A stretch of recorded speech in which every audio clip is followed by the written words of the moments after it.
करें दान पुण्य, कल जरूर करें अचूक उपाय। देखिए छठ पर्व पर पंडित सुरेश पांडे जी के साथ जय हो छठी मैया। जी हाँ, तो छठ सूर्य पूजा का महापर्व माना जाता है। 15 नवंबर से नहाय खाए के साथ छठ पूजा शुरू हुई, जो कल सूर्योदय के अर्घ के साथ पूरी होगी। छठ पर्व में सुबह और शाम को सूर्य को दिया जाने वाला अर्घ बहुत महत्व रखता है।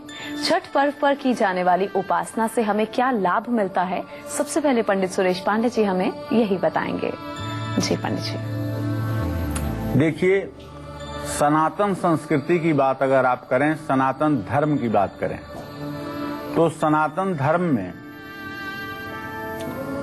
6 वर्ष से लेकर के 16 वर्ष तक के बच्चों का जनेऊ संस्कार कराने का विधान है।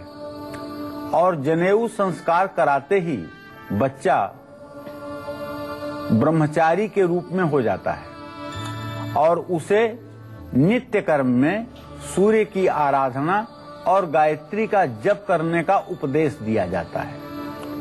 सूर्य की आराधना माने सूर्य को अर्घ देना ही देना है। गायत्री की उपासना करने के पहले सूर्य को अर्घ देना ही देना है। और यह सूर्यार्घ 12 महीने अनवरत होता है। और जानते हैं आप, केवल सूर्यार्घ सुबह नहीं होता है, सूर्यार्घ सायंकाल भी होता है।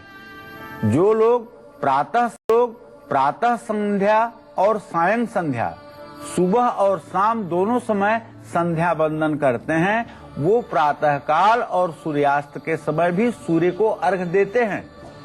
सूर्य उपासना का हिंदू सनातन संस्कृति में सबसे बड़ा महत्व है। और अपने दर्शकों की जानकारी के लिए बताऊं कि सूर्य मात्र एक ऐसा इकलौता ग्रह है जिसके 2 परिचय आपको संक्षिप्त में बताऊंगा, ज्यादा समय आपका नहीं लूंगा। पहला कि सूर्य यदि अपनी नीचांशक में हो, अर्थात तुला राशि के 10 अंश पर हो, तो जन्म कुंडली में चाहे जितने राजयोग भरे पड़े हों, चाहे वह राजा का बेटा चक्रवर्ती सम्राट का बेटा हो, वह भी भिक्षापन करके ही, भिक्षा मांग करके ही अपना जीवन यापन करता है। नंबर 1 बात, सूर्य की खराब होने पर स्थिति मनुष्य को क्या से क्या बना देती है, ये इस बात का संकेत है। दूसरी बात अब कहना चाहूंगा कि आपके हाथ में चाहे जितनी मजबूत भाग्य रेखा हो, लेकिन अगर आपके हाथ में सूर्य रेखा नहीं है तो आप अपने जिंदगी में लकीर पीटते रह जाएंगे, कुछ नहीं कर पाएंगे।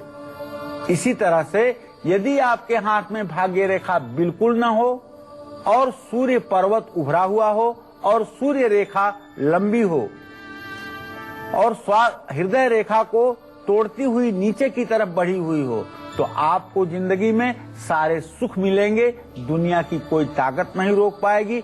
आपका पराक्रम आकाश चढ़ करके बोलेगा, इसे भी कोई नहीं रोक पाएगा। तो आज हम सूर्य उपासना के संदर्भ में बात कर रहे हैं, छठ पर्व के संदर्भ में बात कर रहे हैं, इसलिए सूर्य की स्थितियों के बारे में हमें ज्ञान कर लेना परम आवश्यक है।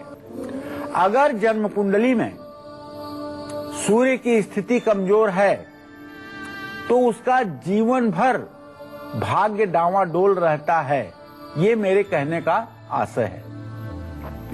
सूर्य की अशुभ भावों में स्थिति व्यक्ति से पद, प्रतिष्ठा, वैभव, संपत्ति छीन लेती है। सूर्य सिर्फ 3 स्थानों में अच्छा होता है, तीसरे, छठे और 11वें स्थान में। बाकी चाहे जहां भी सूर्य होगा, सूर्य का अच्छा प्रभाव नहीं मिलेगा। इस बात को ध्यान में रख लेना चाहिए। लेकिन तीसरे भाव का सूर्य बड़े भाई के लिए हानिकारक होता है। ऐसे में सूर्य उपासना का महापर्व जो है, जो इस समय चल रहा है, आज साझा अर्घ का दिन है।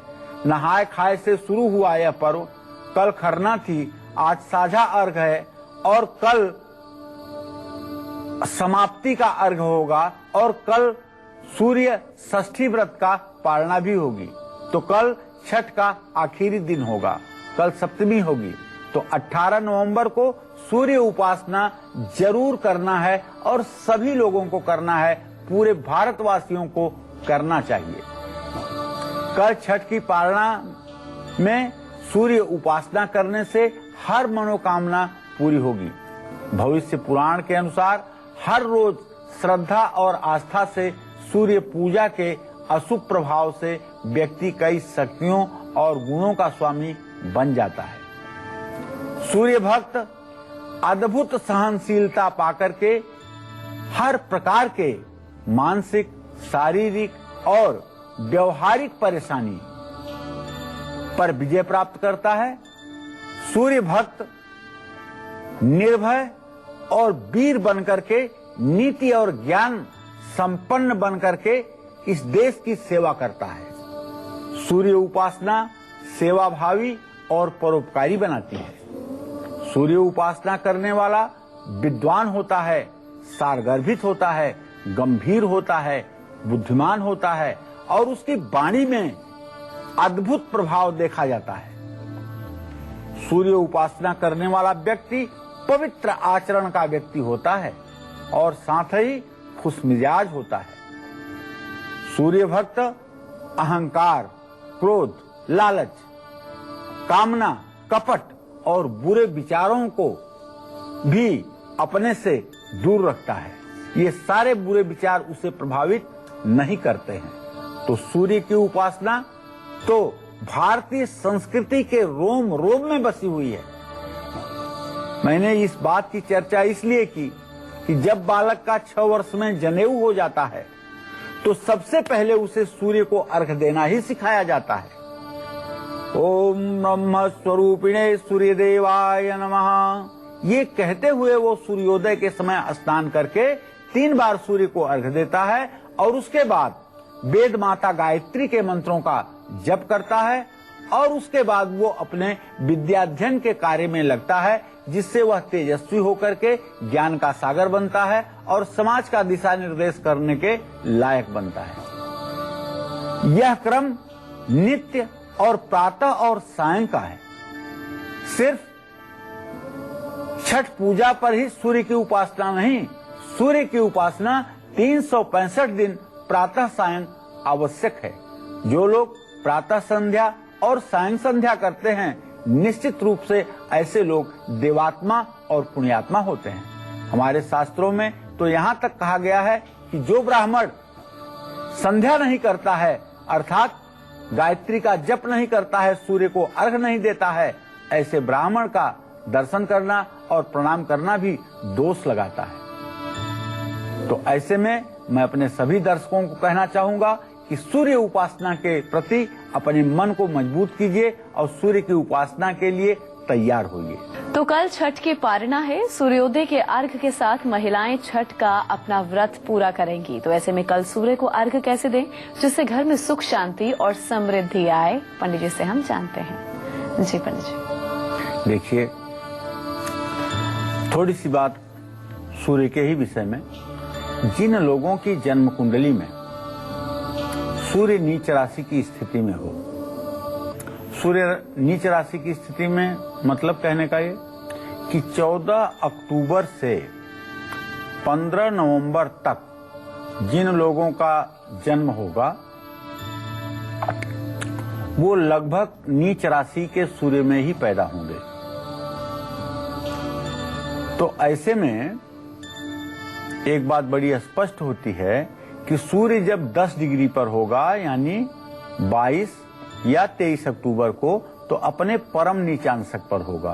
22-23 अक्टूबर को पैदा होने वाले लड़के हर प्रकार से दुर्भाग्यशाली होते हैं। तो ऐसी अगर किसी के जन्म कुंडली में स्थिति बनी हुई है तो उसे चाहिए कि कल जो पारणा की छठ है, ऐसे समय में अपने घर में एक तांबे का सूर्य यंत्र स्थापित करें और सूर्य यंत्र का गंगा जल और गाय के दूध से अभिषेक करें। और कौन सा मंत्र पढ़ें? पुरुष सूक्त का मंत्र पढ़ें किसी ब्राह्मण को बुला करके। ओम सहस्र शीर्षा पुरुष सहस्राक्ष सहस्रपाद स भूमि ग्वं सर्वतः स्मृत्वा ततिष्ठ दशांगुलम पुरुषाय वेद सर्व यद्भूतं यच्च भाव्यम उतामृत शेषानो जधनेन्नातिरोहति एतावानस्य महिमा तो जायास्य अधिपुरुष। तो इस तरह से पुरुष सूक्त के 16 मंत्रों को पढ़ते हुए दूध, जल और गंगा जल से अभिषेक करें। अभिषेक करने के बाद वस्त्र, उपवस्त्र, गंधाक्षत, पुष्प, धूप, दीप, नैवेद्य से सूर्य यंत्र की पूजा करें और उसके बाद में सूर्य का वैदोक्त या तंत्रोक्त मंत्रों का जप करें। जो भी व्यक्ति कल ये उपाय कर लेगा उसके जीवन से सूर्य संबंधी सभी परेशानियां दूर हो जाएंगी। देखिए, आपके बच्चों में भी एक कमी हो सकती है कि परीक्षा के समय आपका बच्चा बीमार पड़ जाता होगा या परीक्षा में उसे सब कुछ आता होगा लेकिन वहां लिख नहीं पाता होगा, घबराहट करके चला आता होगा और उसे आते हुए विषय भी विस्मृत हो जाते होंगे। ऐसा क्यों होता है? सूर्य की कुंडली में कमजोर स्थिति के कारण होता है। अगर आपका बच्चा परीक्षा देने जा रहा है और वो ओम घृणी सूर्याय नमः इस मंत्र का 6 माला जप करके जाए तो मैं दावे के साथ कह सकता हूं कि वो परीक्षा में उत्तम होकर के ही आएगा। आप माता पिता हैं, इसलिए आपका धर्म बनता है कि आप बच्चे के शौर्य और संस्कार को निखारने के लिए धर्म के इस मार्ग पर बच्चे को लगाएं। कल सुबह पूरब दिशा की ओर मुख करके प्रातः काल सूर्योदय के समय ऊन के आसन पर बैठ करके या कुशा के आसन पर बैठ करके अपने सामने एक चौकी पर सफेद कपड़ा बिछाएं और उस पर अगर हो सके तो सूर्य यंत्र या सूर्य देव की तस्वीर स्थापित करें। विधिवत खोटसोपचार पूजन करें और गुड़ का भोग लगाएं। लाल चंदन की माला से ओम भास्कराय नमः या ओम घृणी सूर्याय नमः मंत्र का जप करें। कल छठ की पालना है, ऐसे में कल उगते हुए सूरज को तांबे के लोटे में कुमकुम, लाल रंग का फूल, दूर्वा, चावल डाल करके ओम ब्रह्म स्वरूपिणे सूर्य देवाय नमः कहते हुए 3 बार में अर्घ दें। निश्चित रूप से इससे आपकी मनोकामना पूरी होगी और आपके चेहरे का आभा मंडल अपने आप बढ़ेगा। आपका आत्मविश्वास देखने लायक होगा, इसमें कोई संदेह नहीं। तो कल छठ के आखिरी दिन सूर्य को अर्घ देने के साथ साथ और वो कौन से उपाय करें जिससे जीवन से परेशानियां दूर हो सकें, मान सम्मान मिले, परिवार में सभी के साथ संबंध सुधरते चले जाएं, कौन से खास उपाय करने हैं आपको पंडित जी बताएंगे। जी पंडित जी। देखिए, सूर्य ग्रह की स्थिति आपके जीवन में मजबूत हो जाए और जीवन सुखी हो जाए, इसके लिए कल का दिन बड़ा महत्वपूर्ण है। कल अर्थात 18 नवंबर को सूर्योदय के समय अपने घर में सफेद मंदार, जिसको आक भी बोलते हैं, कि गीली समिधा से घी में डुबो करके अगर आप हवन करेंगे और सूर्य के मंत्रों को बोलते हुए हवन करेंगे तो आपका जीवन धन्य हो जाएगा। हवन करने के पहले पानी में इलायची, केसर, खसखस ये डाल करके आप स्वयं स्नान करें और पंचमुखी रुद्राक्ष की पूरी माला अपने गले में धारण करें। 12 मुखी रुद्राक्ष भगवान सूर्य के 12 रूपों के ओज, तेज और शक्ति का केंद्र बिंदु है। जो व्यक्ति 12 मुखी रुद्राक्ष धारण करता है उसे हर तरह का धन, वैभव और ज्ञान प्राप्त हो जाता है और सभी तरह के भौतिक सुख भी उसे मिलते हैं। सूर्य को मजबूत बनाने के लिए तांबे का कड़ा भी पहनना चाहिए। जिन लोगों का भाग्य साथ नहीं देता है उनको कल छठ की पालना पर प्रातःकाल जरूरतमंद लोगों को कंबल, गर्म कपड़े, घी, दाल, चावल का दान करना चाहिए। कल छठ की पालना है, ऐसे में सूर्य को बलि मजबूत बनाने के लिए सुबह सूर्य को अर्घ देने के बाद लाल फूलों वाले पौधे या पेड़ों को भी जल देना चाहिए। कल गुड़ और कच्चे चावल बहते हुए पानी में प्रवाहित करना चाहिए। छठ पूजा पर तांबे का सिक्का या तांबे का चौकोर टुकड़ा बहते हुए जल में प्रवाहित करेंगे तो इससे भी कुंडली में सूर्य का दोष समाप्त होगा। इसके साथ साथ लाल कपड़े में गेहूं और गुड़ बांध करके किसी ब्राह्मण को दान करने से भी व्यक्ति की हर इच्छा पूरी हो सकती है, इसमें कोई संदेह नहीं। आप इसको पूरी निष्ठा और आस्था के साथ कल करेंगे तो निश्चित रूप से आपका भाग्य परिवर्तित होगा। जय मां विंध्यवासिनी। तो कल सूर्य देवता को छठ पर्व का आखिरी अर्घ्य दिया जाएगा। कहते हैं छठ पर्व पर ही नहीं बल्कि हर दिन सूर्य को अर्घ्य देने से जीवन की तमाम परेशानियां दूर होती हैं। अर्घ्य की क्या विधि है ये तो पंडित जी ने हमें बताया, लेकिन अर्घ्य देने के बाद आप कल के दिन क्या खास उपाय कर सकते हैं, अब पंडित जी आपको उन उपायों के बारे में बताएंगे जो आप करेंगे तो वो आपके लिए फायदेमंद साबित होंगे। जी पंडित जी। आज रात में तांबे के बर्तन में जल भर करके अपने सिरहाने दाहिनी तरफ रख लीजिएगा। कल छठ की पारणा में सुबह सूर्य को अर्घ्य देने के बाद आप उस जल का सेवन करिएगा। कुंडली में सूर्य ग्रह अगर कमजोर है और हर काम में रुकावट आ जाती है तो किसी भी काम को शुरू करने से पहले थोड़ा सा मीठा अपने मुंह में डाल करके पानी पी लीजिएगा। सूर्य को मजबूत करने के लिए लाल चंदन और केसर का तिलक लगाइएगा। सूर्य शनि या राहु के साथ हो तो विधिवत रुद्राभिषेक करवाना चाहिए। सूर्य अगर संतान प्राप्ति में बाधक है तो हनुमान जी को चोला चाहिए और हरिवंश पुराण का पाठ सुनिए। चने का भोग लगाइए, बंदरों को फल खिलाइए, हरिवंश पुराण का पाठ करिए या सुनिए। नेत्रों में अगर रोग हो और सूर्य के कारण हो, सूर्य जब 12वें भाव में होता है तो ऐसा आदमी दाहिनी आंख का काना होता है। अगर कम डिग्री पर हो तो दाहिनी आंख में रोग होता है, दाहिनी आंख में पावर होता है। और चंद्रमा अगर द्वितीय भाव में हो तो बाईं आंख प्रभावित होती है। तो नेत्रों में रोग का कारण सूर्य होने पर अगर सूर्य को अर्घ्य देते समय नेत्रोपनिषद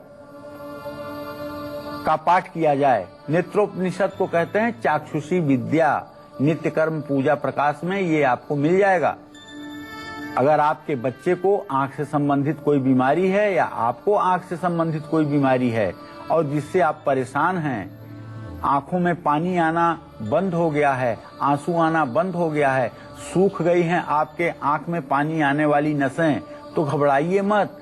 सिर्फ चाक्षुषी विद्या का रोज 12 बार पाठ कीजिए, सूर्य को अर्घ दीजिए और 6 महीने में चमत्कार देखिए। जहां सारा मेडिकल साइंस नतमस्तक हो जाएगा, वहीं सूर्य देव की कृपा से आंखों की रोशनी पुनः वापस आएगी। सूर्य किसी भी लग्न की कुंडली में कर्क, तुला या वृषभ राशि में अगर है तो भगवती गायत्री की उपासना जरूर करिएगा।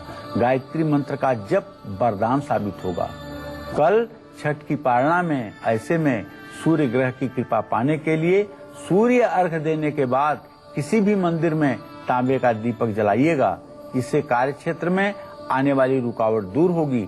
सरकारी नौकरी में यदि आपका ट्रांसफर होने वाला है और उसका डर आपको बना हुआ है तो कल सूर्योदय के समय तांबे के लोटे में जल लेकर के उसमें लाल मिर्च के 21 दाने डाल करके सूर्य को अर्घ दीजिएगा।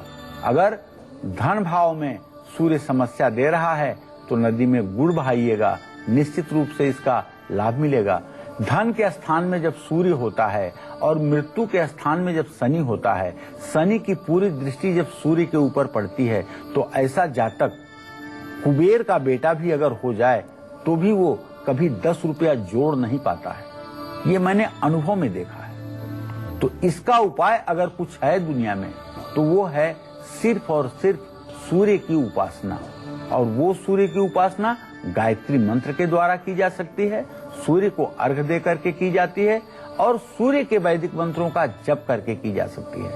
अगर ये उपासना की जाए तो निश्चित रूप से प्रारब्ध को भी बदला जा सकता है।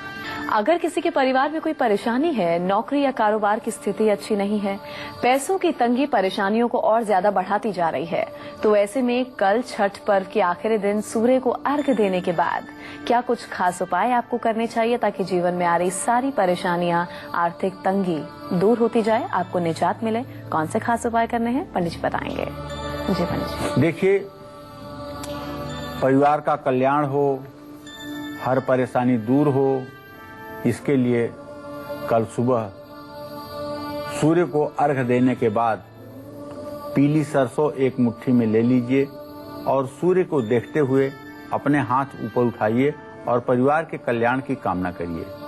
ओम आदित्याय विद्महे दिवाकराय धीमहि तन्नो सूर्य प्रचोदयात्। इस मंत्र का 3 बार जप करके सरसों सूर्य की दिशा में फेंक दें और ठेकुए के प्रसाद में से एक गाय को, एक बैल को और एक ठेकुआ कुत्ते को खिलाइए।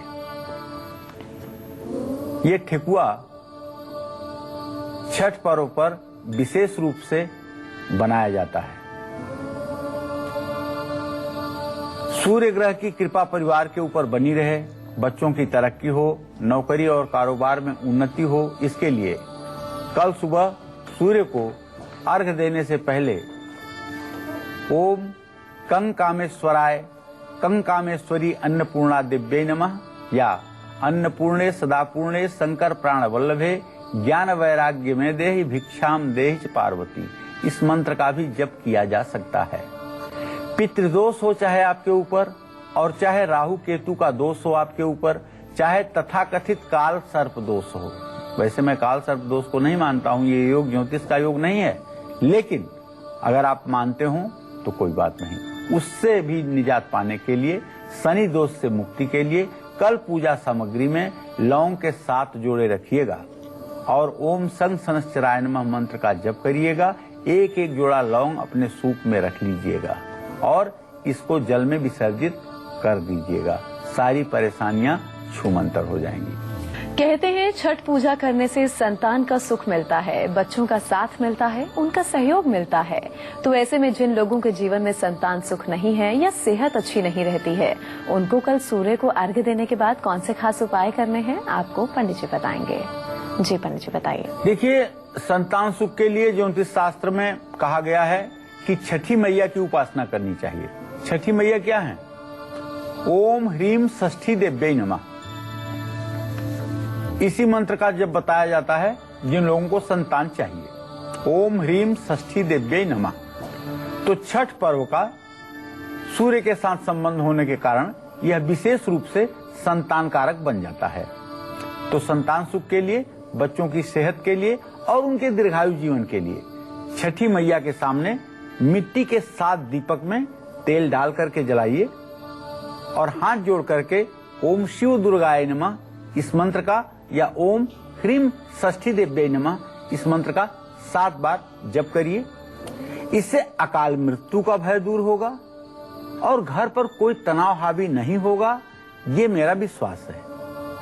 कल छठ के पारणा पर बरगद, आंवला, श्यामा तुलसी का एक पौधा जरूर लगाइएगा। पौधे के पास चौमुखा सरसों के तेल का दिया अगर हो सके तो जरूर जलाइएगा। साबुत चावल, जिसको अक्षत भी कहते हैं, परिवार वालों के सिर से फेर करके दीपक में थोड़ा सा डाल दीजिएगा और ओम कात्यायन्यै नमः इस मंत्र का 7 बार जप कर लीजिएगा। किसी गंभीर रोग से मुक्ति के लिए और राहु केतु के दोष को नष्ट करने के लिए कल दाहिने हाथ में काली मिर्च लेकर के सूर्य को जल में अर्घ दे करके उसको भी चढ़ाइएगा। महामृत्युंजय मंत्र का जप भी कल्याणकारी होगा। जय मां विंध्यवासिनी। तो चलिए अब जानते हैं कि राशि अनुसार कल सूर्य को अर्घ्य देने के बाद किस राशि के जातक को क्या दान पुण्य जरूर करना चाहिए जो कि उनके लिए फायदेमंद साबित हो और जीवन से हर परेशानी का नाश हो। जी पंडित जी। देखिए, इस क्रम में तो मैं यही कहूंगा कि मेष राशि के जातक तिल और गुड़ का दान जरूर करें। पारणा का प्रारंभ हो उसके पहले दान कर लीजिएगा। वृषभ राशि के जो जातक हैं कल तिल और ऊनी कपड़ों का किसी जरूरतमंद को दान करें। इसी क्रम में मिथुन राशि के जो जातक हैं कल गाय को हरा चारा खिलाएं और तिल का दान करें। मूंग के दाल की खिचड़ी बना करके गरीबों को खिलाएं। कर्क राशि के जो जातक हैं उन्हें कल सूर्य को अर्घ्य देने के बाद तिल, साबूदाना या ऊन का दान करना चाहिए। चावल और मिश्री का दान भी कर्क राशि वालों के लिए लाभकारी होगा, इसमें कोई संदेह नहीं है। देख रहे हैं छठ पर्व पर हमारी खास पेशकश जय हो छठी मैया। चलिए अब हम पंडित जी से जल्दी से जानते हैं कि कल सूर्य को अर्घ देने के बाद सिंह, कन्या, तुला और वृश्चिक राशि वालों को क्या दान पुण्य खास करना चाहिए। आइए आपको बताते हैं। सिंह राशि के जातकों को कल सुबह सूर्य को अर्घ देने के बाद तिल, गुड़, गेहूं, कंबल और सोने का दान सामर्थ्य के अनुसार करना चाहिए। कन्या राशि वाले कल भगवान सूर्य की उपासना के बाद गाय को हरा चारा खिलाएंगे और मूंग के दाल की खिचड़ी गरीबों में बंटवाएंगे। तिल, कंबल, तेल और उड़द की दाल का दान करेंगे। इस क्रम में जो तुला राशि के लोग हैं उन्हें कल तेल, रुई के गद्दे और रजाइयां दीजिएगा, रुई मत दीजिएगा। कपड़े और सरसों का दान करना चाहिए। इस क्रम में जो वृश्चिक राशि के जातक हैं कल सूर्य को अर्घ देने के बाद गरीबों को खिचड़ी स्वादिष्ट बना करके जरूर खिलाएं। गुड़ और कंबल का दान भी करें। इससे निश्चित रूप से मनोकामना पूरी होगी। जय मां विंध्यवासिनी। चलिए अब हम आगे बढ़ेंगे और पंडित जी से जानेंगे कि कल सूर्य को अर्घ देने के बाद धनु, मकर, कुंभ और मीन राशि वालों को क्या खास दान पुण्य करना चाहिए। पंडित जी से जानते हैं जी। पर दर्शकों को बताना चाहूंगा कि कल धनु राशि के जो लोग जातक हैं उन्हें सूर्य को अर्घ देने के पश्चात तिल और चने की दाल का दान करना चाहिए। और इस क्रम में जो मकर राशि वाले हैं उन्हें कल तेल, तिल और पुस्तकों का दान करना चाहिए। कुंभ राशि वाले काले तिल, साबुन, कपड़ा, कंघी और अन्न का दान करेंगे तो लाभ मिलेगा। मीन राशि वाले तिल, साबूदाना और कंबल का दान करेंगे तो भाग्य जगमगा उठेगा, इसमें कोई संदेह नहीं। जय मां विंध्यवासिनी। चलिए पंडित जी के साथ हम चर्चा को आगे बढ़ाते हैं। पंडित जी हमारे दर्शकों को आप बता दीजिए कि कल जब वो सूर्य को अर्घ देंगे तो उन्हें कौन कौन सी सावधानियां बरतनी है, किन बातों का खास ध्यान रखना है। देखिए सभी दर्शकों को बताना चाहूंगा कि कल बड़ा ही महत्वपूर्ण पर्व है। कल सूर्य को समाप्ति का अर्घ दिया जाएगा, छठ पर्व की समाप्ति का अर्घ दिया जाएगा। कल प्रातःकाल सूर्योदय के समय स्नान करके और आप सूर्य को अर्घ देंगे। ईशान कोण नॉर्थ ईस्ट की तरफ सूर्योदय जिस दिशा से होता है उधर मुंह करके आप अर्घ देंगे। अर्घ देते समय इस बात का ध्यान रखेंगे कि अर्घ के जल में साबुत चावल, दुर्वांकुर, हल्दी, कुमकुम, लाल फूल ये सब चीजें हों। इतना सब चीजों को लेकर के बस एक सावधानी बरतिएगा कि पूरे अर्घ का जल 3 बार में ही गिराना है और ओम ब्रह्म स्वरूपिणे सूर्य देवाय नमः मंत्र जरूर बोलना है। अर्घ देते समय जब आप जल गिराने लगें तो बाएं पैर पर खड़े होकर के जल गिराएं, दाहिना पैर हल्का सा पीछे से उठा लें और फिर जब अर्घ का जल गिर जाए तो लोटे को अपनी तरफ करके और दाहिना पैर फिर जमीन पर रख लें। फिर जब अर्घ गिराने लगे तो फिर दाहिना पैर हल्का सा उठा लें। यही क्रम 3 बार करिएगा। ये विशेष सावधानी और विशेष सूर्य उपासकों के लिए ये सावधानी है। कुछ लोग जल में अर्घ देते हैं, कुछ लोग बाहर अर्घ देते हैं। बाहर अर्घ अगर देते हैं तो इस बात से मत डरिए कि उस पानी का छींटा आपके पैरों पर भी पड़ेगा। ये तो पड़ेगा ही पड़ेगा, ऐसा नहीं है कि नहीं पड़ेगा। इससे बहुत ज्यादा सशंकित और आशंकित होने की जरूरत नहीं है। बस अपना मन सूर्य देव में लगाइएगा और सूर्य देव के प्रतिबिंब को देखते हुए जल गिराइएगा। इसका आपको संपूर्ण पुण्य फल प्राप्त होगा। ध्यान रखिएगा कि किसी भी प्रकार की नमकीन चीज खाने के बाद सूर्य का अर्घ देने की प्रक्रिया मत करिएगा। कल जब तक सूर्य अर्घ न पूरा हो जाए तब तक नमक से बनी हुई कोई चीज जरा सा भी मत खाइएगा। बस इस बात का ध्यान रखिएगा और पिता का सम्मान करिएगा। निश्चित रूप से पिता का आशीर्वाद लीजिएगा। यही सावधानी आपके लिए आवश्यक है।